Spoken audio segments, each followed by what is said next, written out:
Put a flash memory inside. Then you can have external, along with that you can put external 12-bit ADC 7109. Okay. Don't use 7106 or 07. Use 7109. Okay. And use that. Okay. Or if you don't want to use this, you can use ISAC. ISAC is stands for Intelligent Sensor Actuator Controller, made by Android devices. It has got a built-in 12-bit ADC and 12-bit TAC. You can use this if you get it. They get from Android devices, you get a board and the controller together on a single chip. You can use that for the or you can use a Siemens microcontroller, ATC 535 or ATC 552, which has got a 10-bit ADC and a 2-bit reference change. So effectively you get a 12-bit ADC.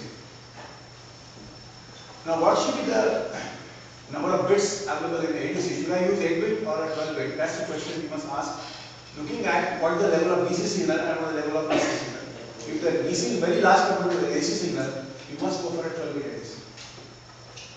Okay. If there was no DC and you were only AC, I would have done with 8-bit ADC also. Now these are high-speed AD converters, around 60 microseconds or less than that. 60 microseconds you can convert one analog quantity to a digital number. In 7109, that's going to be a problem. They are slow AD converters. So for a slow sampling, when the data is number of data points in a kernel are less, then you can afford to go for the 7109 configuration because the conversion time is large. If you have got high-speed ADC, because you want more data points in a smallest possible interval of time, then your option is, the best option is ISAC. Okay? Otherwise you can do this. There are a lot of software manipulation has been done here because you have only 10-bit ADC and you have to resolve the convert at 10 to 12 by dividing the reference signal. So I would give an option for this for implementing process. Of course, I have done it with this tape or not I have to Plus, this supports what is known as the DMM mode, direct memory access. So, normally what happens, you want to write something into the memory from an ADC converter, you have to get the data from the ADC using the port lines into the accumulator, and from accumulator you have to want to write to the memory location. If you want to avoid that, then you can use the direct memory access because the data comes from ADC and goes straight into the memory. So, you don't have CPU intervention for doing that job. So, the faster implementation can be done using ADC 12. Is this point clear? So, the choice will depend on what is the conversion time of ADC vis-a-vis the number of sample points that you want to have. Then, whether it is a DMM mode supported or not. And thirdly, whether the 12-bit is intrinsic or extrinsic. Extrinsic means they have to divide that, convert that 10 to 12 by software. So, there are more overheads. Right. So, looking at this, on the top you can see, let us scroll it down. In a nutshell, this is a good paper available from HP. A little bit on the cost of symmetry. It's there in the folder. You can have a look at it. It's a 12-page paper. You can read it whenever you have time. But today I'm just going to explain to you. This is on the Dydenshwar arrays, anti-parallel. Get my point? So when the current flows, see there are two directions for the current. I, L, E. When I, L is flowing inside the triangle, it is called sink. And when it is flowing outside the triangle, it is called source. So when the sources come, the red is going to be on, and when it sinks, the equivalent is going to be on. Therefore, they are anti-parallel to each other. Right? So that's you can say a buffer through which you are controlling the direction of the. In fact, it's not really a buffer. It's called Holland current pump, where the direction of the current can be controlled and the magnitude of the current also can be controlled. That's a separate topic by itself. You can read Holland current pump. Pump means a circuit which can source and sink current, which can be digitally set. So you have a numerical value that is 0, 0 to FF, which will decide what should be the amplitude of the current, and the direction of the current is decided by the 9th bit, whether you want to flow out or flow in. So by doing this, you can see there are three states. You can tell so then once the red is on, then the infrared is on, and then both are off. When the red is on, infrared is not there. You get my point? So it has to be either red or infrared or both off, so it becomes ambient. Now, there is a common detector. Only one detector is there, photo detector. In transducers, you have sensors and actuators. Now, this is the sensor, which takes the light in and generates a current out.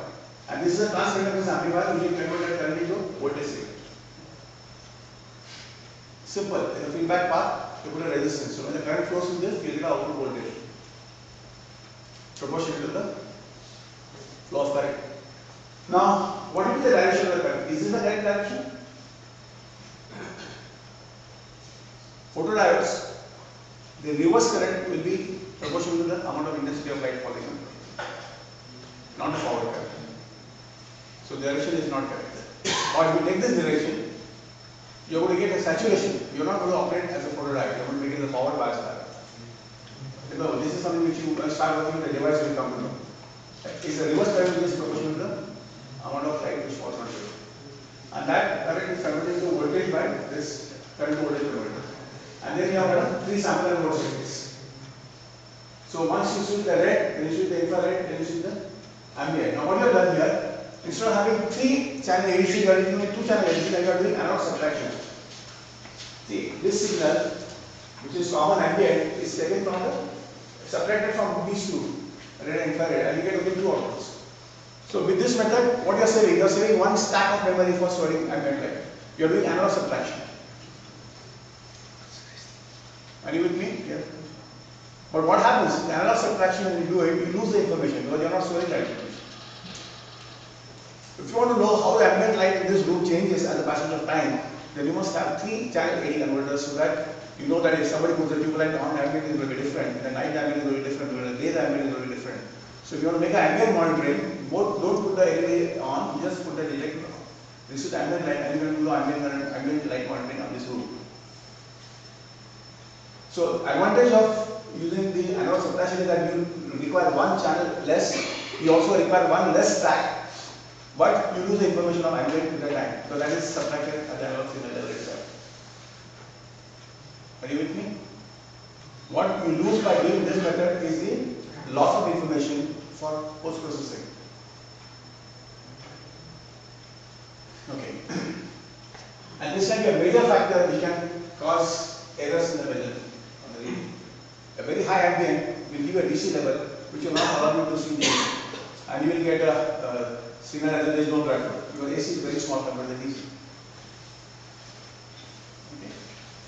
The DC which comes from the tissues is different from the DC which comes from the ambient. But it's a very low frequency. I mean, unless somebody comes and turns on this light every now and then the ambient of course will be changing very fast. Otherwise, the ambient change is very, very slow. And you can put a bypass filter and remove that ambient component also from the signal. So this is what you have extracted from this data. Information was going to the red light, information was going to the infrared light. So you are getting 2 waveforms, which you can see on the graph below this.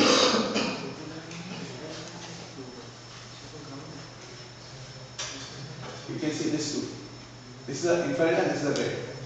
Now what you are doing is you are digitizing each and every point on this waveform. But remember, you are going sequentially. You are taking red, then infrared, then ambient, again red, infrared and ambient. You are not doing them concurrently. Ideally, what should happen? Ideally, you must have 3 individual single channel ADCs. Remember. Then you can do concurrent processing. In the sense, all these signals will look at the same time at the red, at the infrared, and the ambient. So, what is the advantage of that? You can increase the number of data points. So, exactly 3 times of that. So, you have more refined data being stored.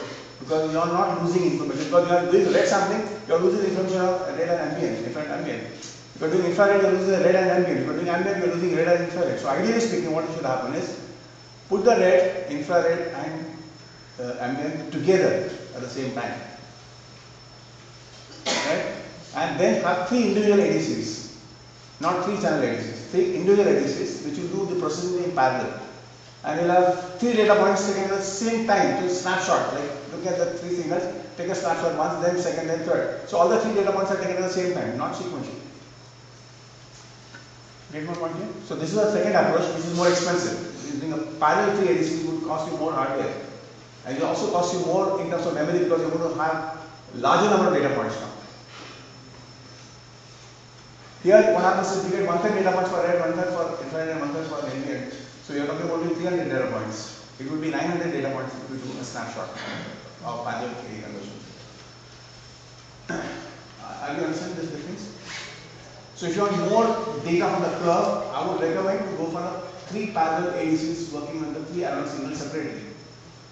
It will cost you in terms of memory locations, it will cost you the processing time, but many times the wave shape of that is also very important feature than only the amplitude and the time. There is a lot of information you can extract from the wave shape.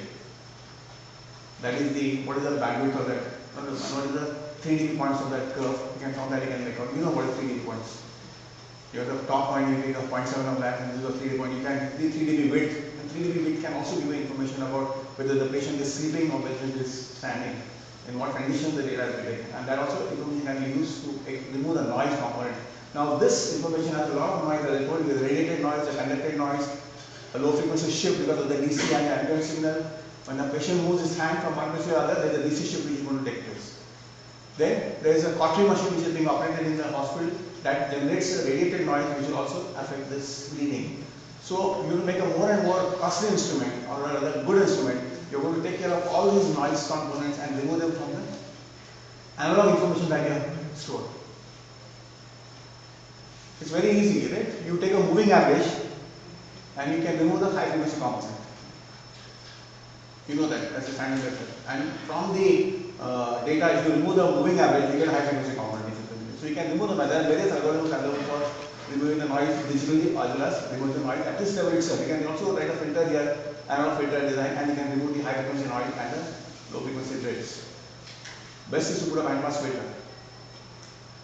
And that band pass will have a frequency from 1 Hz to 2 Hz, or at the most from 0.9 Hz to 2.1 Hz. You get exactly the frequency between 60 to 120.